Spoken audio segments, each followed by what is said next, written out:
प्यारे बच्चों, हम तो नहा धो के तैयार हैं एकदम आज की क्लास के लिए। आप भी तैयार हो क्या?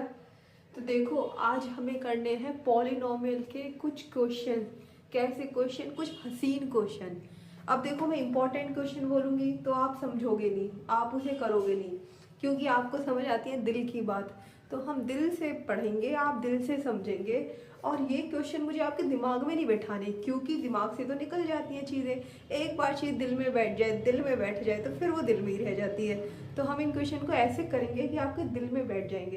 तो इसलिए हम करेंगे कुछ हसीन क्वेश्चन। देखो, ये रहे आपके सामने पॉलिनोमियल के कुछ क्वेश्चन। एक और चीज़, हम ये चैप्टर पॉलिनोमियल कर रहे हैं तो मुझे एक क्षमा मांगनी है आपसे, माफ़ी मांगनी है। माफ़ी किस लिए?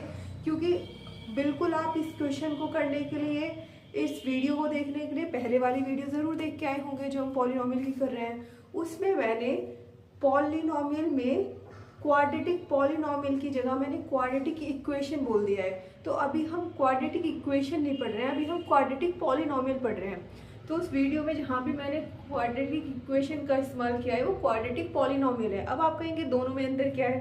देखो, एक छोटा सा डिफरेंस है। जैसे मैं इक्वेशन लिख दूँ 4x² प्लस 3x प्लस 7, तो ये तो क्वाड्रेटिक पॉलिनोमियल है। अगर मैं इसको 0 के इक्वल रख दूँ, अब ये क्वाड्रेटिक इक्वेशन है। तो अभी हम सिर्फ इसको 0 के इक्वल नहीं रख रहे, अभी हम क्वाड्रेटिक पॉलिनोमियल पढ़ रहे हैं। ठीक है भाई?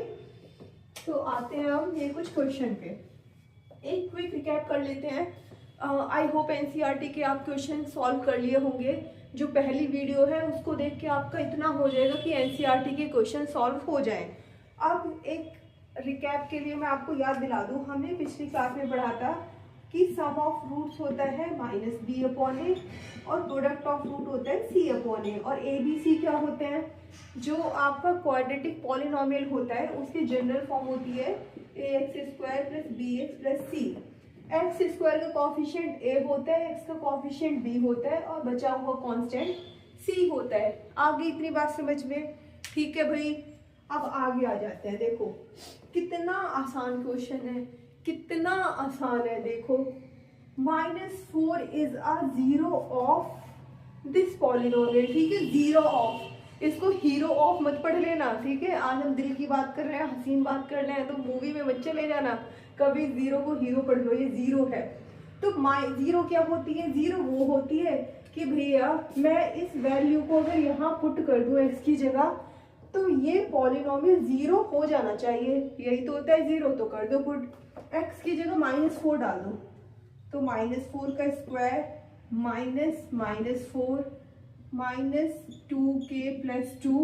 अब ये जीरो हो जाना चाहिए। अगर ये इसकी जीरो है तो -4 का स्क्वायर होता है 16, ये हो जाएगा +4।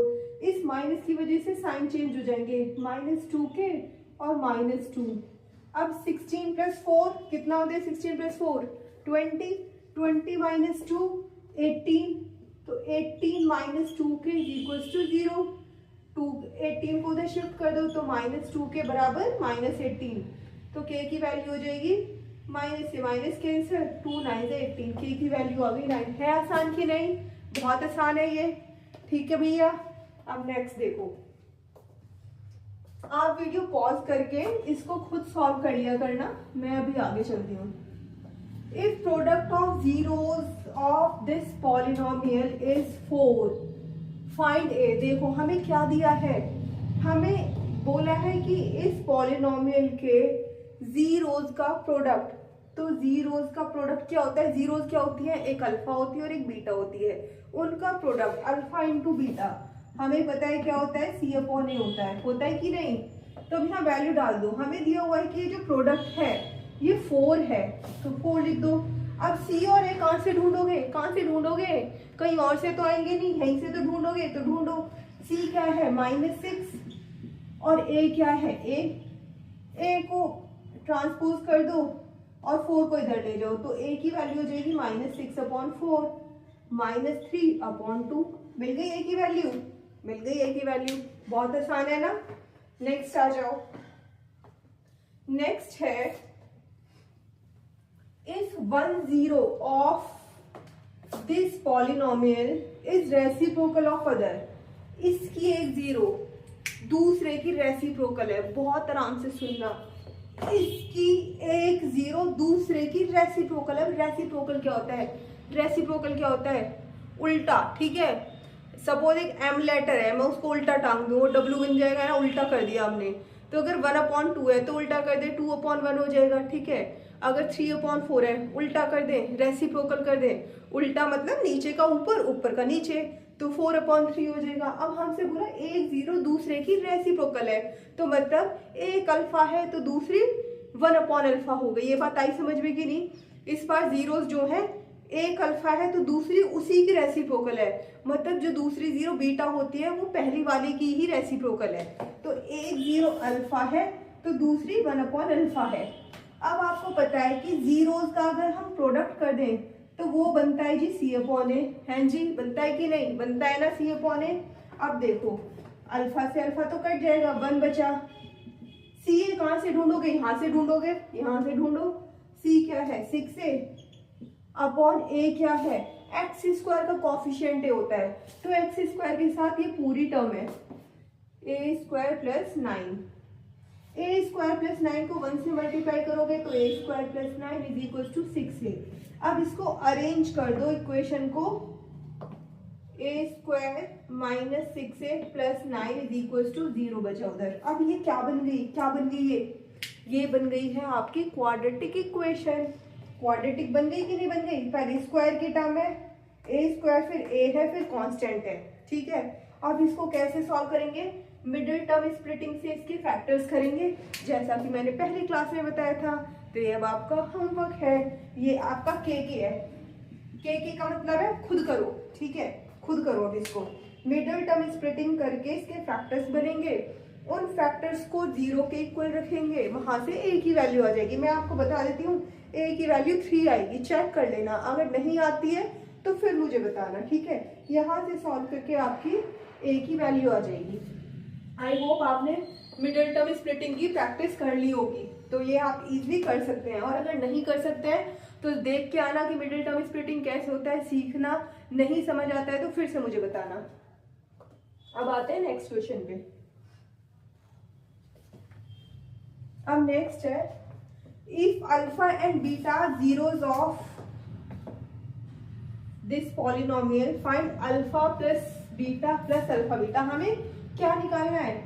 Alpha plus beta plus alpha beta की वैल्यू निकालनी है। अब देखो ये क्या है? सम ऑफ रूट्स, और ये क्या है? प्रोडक्ट ऑफ रूट्स, और उनका हमें सम निकालना है। तो आप सीधी से लगा दो ना फॉर्मूला। सम ऑफ रूट्स क्या होता है? -b/a, और प्रोडक्ट ऑफ रूट क्या होता है? c/a, ठीक है। वैल्यू डाल दो। -b क्या हो जाएगा? -7/2 प्लस c कितना हो जाएगा? 5/2।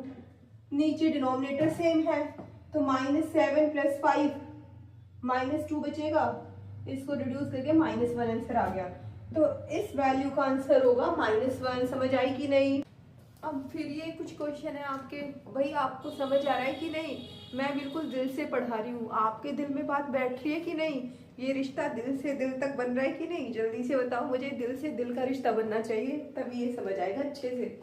अब देखो, if alpha and beta zeros of this polynomial find 1/alpha plus 1/beta। हमें ये फाइंड करना है, 1/alpha plus 1/beta। कैसे करेंगे? पहले इसका एलसीएम ले लो। एलसीएम हो जाएगा दोनों का प्रोडक्ट अल्फा इंटू बीटा, ठीक है। फिर क्या करते हैं? डिनोमिनेटर को डिनोमिनेटर से डिवाइड करते हैं। जब डिवाइड करेंगे तो ये बीटा बचेगा, बीटा इंटू 1 बीटा, और यहाँ पे बीटा डिवाइड हो जाएगा, अल्फा बचेगा, अल्फा इंटू 1 अल्फा। तो ऊपर क्या बन गया है आपका? Alpha plus beta. Alpha plus beta क्या होता है? अच्छा मैंने रब कर दिया। अल्फा प्लस बीटा होता है सम ऑफ रूट्स -b/a, और अल्फा इंटू बीटा होता है product of root, that is c/a। तो अल्फा प्लस बीटा हो जाएगा -b/a, और अल्फा इंटू बीटा हो जाएगा c/a। ए से ए कट गया, हो गया आसान की नहीं? अब वैल्यू डाल दो। ये बचा है आपका -b/c। तो -b क्या है? -7, और c क्या है? 1। तो ये क्या बन गया आंसर आपका? 7 आंसर आ गया। आ गई बात समझ में? ठीक है भी, क्लियर है? नेक्स्ट देखो, बहुत अच्छा क्वेश्चन। ये क्वेश्चन है, if alpha and beta zeros of this polynomial, इसके जीरोस है सच दैट हमें दिया हुआ है कि अल्फा माइनस बीटा 1 है, कोई दिक्कत नहीं है। अल्फा माइनस बीटा हमें 1 दे दिया, इसको फर्स्ट इक्वेशन मान लो। अब अल्फा प्लस बीटा तो आप बना सकते हो ना, अल्फा माइनस बीटा तो हमें दे दिया, अल्फा प्लस बीटा तुम बना लो। क्या होता है alpha plus beta? Alpha plus beta होता है, क्या होता है, माइनस बी अपॉन ए। तो माइनस बी मतलब 5 बन जाएगा, अपॉन ए 1 है, तो 5 अपॉन 1 5 ही तो रहेगा, ये बन गई दूसरी इक्वेशन। अब क्या करें, अब इन दोनों इक्वेशन को ऐड कर दो। अल्फा ये दोनों प्लस है, alpha plus alpha 2 alpha plus beta और माइनस बीटा कैंसिल हो जाएगा, 5 प्लस 1 6 हो जाएगा। तो अल्फा की वैल्यू हो गई 6 अपॉन 2 दैट इज 3। अब अल्फा 3 आ गया। अब इस इक्वेशन में देखो वैल्यू डाल दो, अल्फा की जगह 3, तो 3 प्लस बीटा 5 है, तो 3 उधर जाके माइनस हो जाएगा, तो बीटा कितना बचेगा आपका 5 माइनस 3, तो बीटा कितना आ जाएगा 2। आ गया बीटा 2, अब बीटा भी आ गया। अब हमें पता है कि अल्फा और बीटा को इंटू कर दिया तो सी अपॉन ए होता है कि नहीं, तो कर दो इंटू। 3 और 2 को मल्टीप्लाई कर दो, तो 3 2 6। सी क्या है यहाँ पे के, और ए क्या है 1, तो 1 लिखने की जरूरत नहीं, तो के की वैल्यू क्या आ गई 6। हमें के ही तो निकालना था, कितनी आसानी से आ गई के की वैल्यू 6, आ गई कि नहीं। बहुत इंपॉर्टेंट क्वेश्चन है, ठीक है। इसको बोर्ड वाले बच्चे भी देख सकते हैं जो बोर्ड के एग्जाम देने जाएंगे 17 फेब को। इसमें से आपको बहुत सारे क्वेश्चन मिल जाएंगे और आपके कॉन्सेप्ट भी क्लियर हो जाएंगे। अब आते हैं हम नेक्स्ट क्वेश्चन पे, 7th क्वेश्चन। अब क्वेश्चन है, if alpha and beta zeros of this polynomial, find polynomial whose zeros are alpha plus 2 and beta plus 2। अब देखो हमें इस क्वेश्चन को बहुत ध्यान से देखो, हमें ये दिया हुआ है कि इस पॉलिनोमियल के जो रूट्स हैं वो अल्फा और बीटा है, पर हमें ऐसा पॉलिनोमियल बनाना है जिसके रूट्स ये दोनों हों। तो मैंने आपको एक फॉर्मूला बताया था पॉलिनोमियल बनाने के लिए, फॉर्मूला बताया था कि x² minus sum of roots into x plus product of roots. अब इसमें देखो हमें कौन सा पॉलिनोमियल बनाना है जिसके रूट्स ये दोनों हों, तो इन दोनों को लेके चलते हैं। रूट्स का सम चाहिए, इन दोनों का सम चेक कर दो, अल्फा प्लस 2 और बीटा प्लस 2 इंटू एक्स। फिर इन दोनों का प्रोडक्ट चाहिए, तो इनका प्रोडक्ट कर दो, alpha plus 2 into beta plus 2। अब देखो ये क्या बनेगा, 2 प्लस 2 4, अल्फा प्लस बीटा, तो ये बनेगा alpha plus beta plus 4x plus ये क्या बनेगा, इसको ब्रैकेट को कैसे मल्टीप्लाई करेंगे, अल्फा को बीटा से करोगे अल्फा बीटा, फिर अल्फा को 2 से करोगे 2 अल्फा, फिर बीटा को 2 से करोगे 2 बीटा, फिर 2 को 2 से करोगे 4। तो अब ये क्या बनेगा, x² minus alpha plus beta plus 4x plus alpha beta plus, इन दोनों में से मैं 2 कॉमन ले लूँ तो अंदर बचेगा अल्फा प्लस बीटा और प्लस 4। अब क्या करना है देखो, अब जहाँ पे आपका अल्फा प्लस बीटा है वहां पे तो डाल दो माइनस बी अपॉन ए, होता है ना सम ऑफ रूट्स क्या होता है माइनस बी अपॉन ए, और प्रोडक्ट ऑफ रूट मतलब अल्फा इंटू बीटा क्या होता है सी अपॉन ए, भी बताया था ना। अल्फा प्लस बीटा होता है माइनस बी अपॉन ए और अल्फा इंटू बीटा होता है सी अपॉन ए, ठीक है भाई। तो अब क्या करें, अल्फा प्लस बीटा लिख दो इसकी जगह, अल्फा प्लस बीटा होता है माइनस बी अपॉन ए, तो इस पॉलिनोमियल का माइनस बी प्लस 2 बन जाएगा अपॉन 1, तो 2 ही रहेगा, 2 इसकी जगह 2 लिखोगे और ये प्लस 4 है, तो 2 प्लस 4 कितना हो गया, मैं डायरेक्ट लिख दे रही हूँ, 2 प्लस 4 हो गया 6x।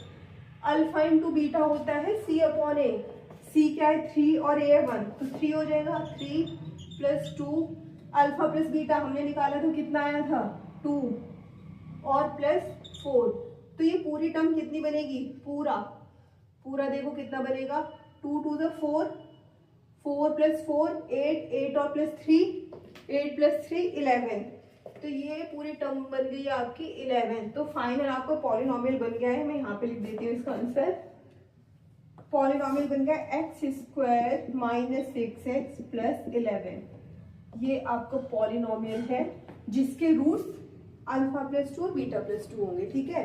तो इन दोनों को एक बार ऐड करके एक बार प्रोडक्ट करके सिंप्लीफाई कर लेंगे और फिर हम वैल्यूज यहाँ से पुट कर देंगे। आ गई बात समझ में कि नहीं, आ गई ना। मुझे उम्मीद है कि आपको पॉलिनोमियल के क्वेश्चन किस तरह के होते हैं ये क्लियर हो गया। अब देखो क्वेश्चन तो इसमें 1000 बन सकते हैं, लेकिन मैं 1000 तो यहाँ पे कराना पॉसिबल नहीं है, तो अब आप फर्दर प्रैक्टिस अपने आप करें, ठीक है। लेकिन आपको मैंने टाइप बता दिया कि कैसे क्वेश्चन किस तरह से होंगे, तो बहुत ज़्यादा वेराइटीज़ नहीं बची हैं, इन्हीं को घुमा फिरा के करते रहेंगे। लेकिन मुझे उम्मीद है अब आप सारे क्वेश्चन कर पाएंगे। फिर भी कोई डाउट होता है तो आपकी बहन है ना, मेरे छोटे भाई और बहनों,